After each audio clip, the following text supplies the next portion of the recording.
Tuwing umaga sa pagising ko, habang naghahanda sa trabaho, ang aking isip puno ng plano sa aking sarili, mayroong pangako. Di na mangungupahan kay Aling Tinay, magtatayo ako ng sariling bahay. Dagdag ng dagdag ang aking ipon para okay ako, sumamama ng panahon. Whoa! Mas magandang bukas, ito ang gusto sa araw-araw. Kaya sa trabaho humahataw, para ngayon mabuksan na. Buksan sa BPI. Mas magandang bukas, nagiging posible bawat araw. Oh yeah.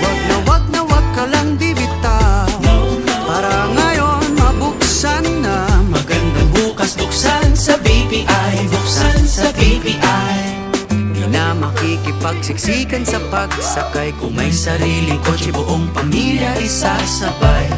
Iingatan kung perang pinaghirapan para marating ang gusto kong puntahan. Whoa!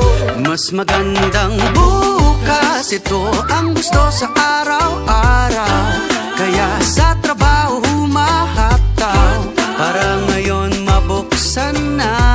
Buksan sa BPI. Mas magandang bukas, nagiging posible bawat araw. Oh yeah. Wag ka lang bibitaw, para ngayon mabuksan na. Mas magandang bukas, buksan sa BPI. Buksan sa BPI. Buksan sa